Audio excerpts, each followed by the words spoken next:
Soy Leire Echevarría Icaza y ayudo a nuestros clientes a definir e implementar sus estrategias de sostenibilidad.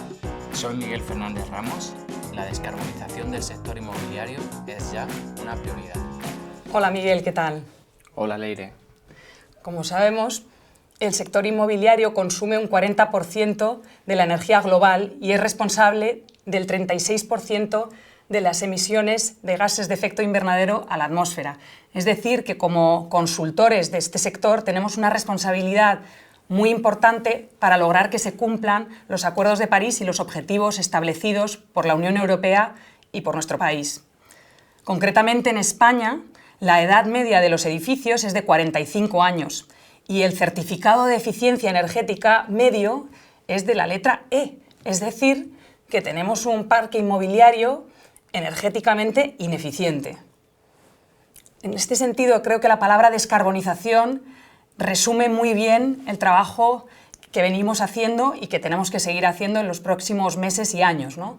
El prefijo des habla precisamente de la supresión de las emisiones de carbono de la operación de nuestros edificios. Así es, Leire. En este contexto, los clientes nos están pidiendo entender la situación de sus activos con respecto a los objetivos de descarbonización que comentas.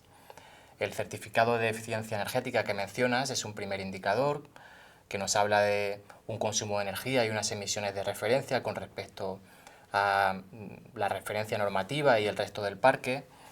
De hecho, está siendo utilizado por nuevas referencias como la taxonomía europea como un indicador de sostenibilidad en el sector de la edificación. Pero para hacer una evaluación más profunda y un mejor diagnóstico es necesario evaluar las facturas, los consumos reales y quizá hacer auditorías, analizar las instalaciones de los edificios para entender dónde están las eficiencias y cuál es el plan, la hoja de ruta para mejorar su situación y sus emisiones de carbono. En todo este proceso de análisis nos está siendo muy útil la herramienta de evaluación de riesgos CREM, que nos permite determinar en qué fecha el activo podría quedar obsoleto en términos de mercado si no se acometen medidas de mejora. Efectivamente, como bien dices, para lograr un buen diagnóstico de eficiencia energética de un activo es necesario tener todos los consumos de los ocupantes del edificio. En este sentido, es fundamental la colaboración entre las propiedades y los inquilinos, porque las propiedades, por un lado, tienen la responsabilidad de acometer estos trabajos de mejora y, por otro lado, los inquilinos tienen que aportar esta información sin la cual no es posible hacer un diagnóstico. En este sentido, una sección importante de las famosas cláusulas verdes o green leases es precisamente la eficiencia energética y recoge siempre este compromiso por parte del inquilino de aportar la información de consumos de manera recurrente a las propiedades. Y un ejemplo que creo que es muy ilustrativo es que las propiedades no pueden lograr la certificación LEED de sus edificios si no cuentan precisamente con estos datos de consumos de la mayoría de los inquilinos que ocupan los activos a certificar. Así es, y al final pues, nos están pidiendo acciones concretas para lograr esos objetivos de descarbonización. Para ello tenemos que tender hacia edificios muy eficientes y de bajo consumo. Efectivamente, el primer paso es reducir la demanda.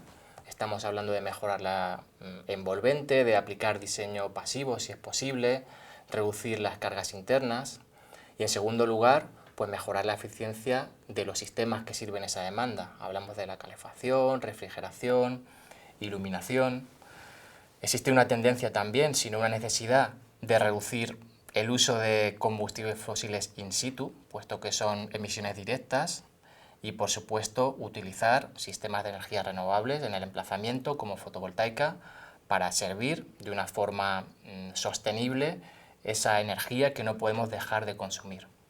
Absolutamente. Y como bien dices, a la hora de establecer esta hoja de ruta para definir las acciones a acometer para mejorar la eficiencia energética de los edificios, es fundamental la estimación de CAPEX, de inversión, que tienen que realizar estas propiedades para lograr acometer estas mejoras. Y por otro lado, es también muy importante, y es un dato que también aportamos, es el periodo de retorno de estas inversiones, ¿no?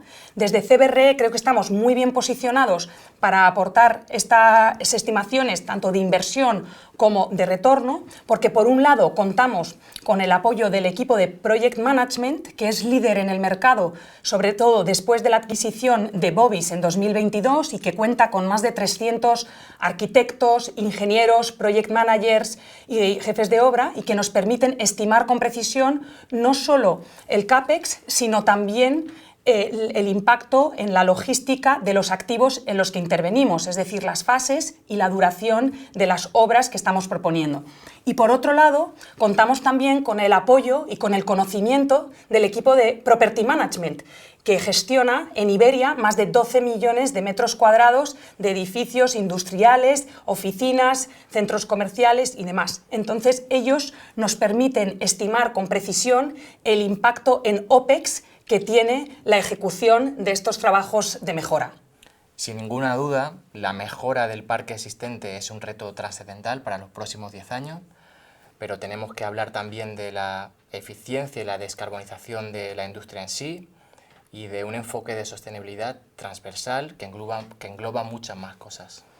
Absolutamente. Y en este sentido, siempre decimos que un edificio sostenible es un edificio que está en un entorno urbano sostenible, es decir, al que se puede acceder a pie, en bicicleta o mediante transporte público, es decir, que tiene una mezcla de usos en su entorno directo y que incorpora la vegetación en su diseño.